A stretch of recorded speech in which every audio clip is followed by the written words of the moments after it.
तो बर्तमान फाइनाली मुझे गोनासिकार जोटा कि बैतरणी नदीर उत्पत्ति स्थल यहाँ रहा सीढ़ी किसी पाखापाखि 200 भाया स्टेप्स रही ऊपर जाइए नाली चली जावाक पड़ो ऊपर यहाँ रहा मंदिरटा जोटा कि भितर स्नाप ना एलाउ ना तो आप बाहर फोटो उठे पारे मंदिर भितर माँ को दर्शन करके आप जापर तो साइड पूरा सुंदरमय परिवेश जंगल भितर पूरा रहा जगह तार ना जमी गो नासिका गो है गाई नासिका मीन्स नाक से भाया रहा गाईर नाक भाया से जगह उत्पत्ति रोचे तेणुक तार ना रखाई गो नासिका। गोनासिका केन्दुझर जिले में अवस्थित एक पवित्र एवं प्रसिद्ध पर्यटन स्थली।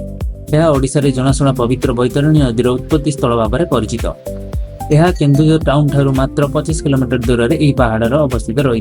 तो नामकरण जमी कहली गो एवं नासिका गाईर नाक आकृतिर देखा यार नाम गो नासिका रखाई। गाईर नाकर बैतरणी नदीर धार बाहरी प्रथम 0.5 किलोमीटर पर्यंत भूतल लोकायित भाव में प्रभावित होता है। यह गुप्त गंगा कहुए। एठारे ब्रह्मेश्वर महादेव मंदिर रही। महाशिवरात्रि में बड़ धरणर पर्व पालन करा जाए।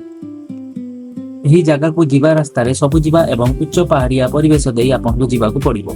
मनसून टाइम रे ए जगह अति सुंदर लगे। आउ एठारे भोजी करबा पई मध्य सुविधा रही। एमिति नुआ नुआ जगह देखा यूट्यूब रू देखते चैनल टी को लाइक शेयर सब्सक्राइब करने को जमा ही भूलिबे नहीं और इंस्टाग्राम फेसबुक देखते फॉलो करने को जमा ही भूलिबे नहीं। Thank you. जय जगन्नाथ।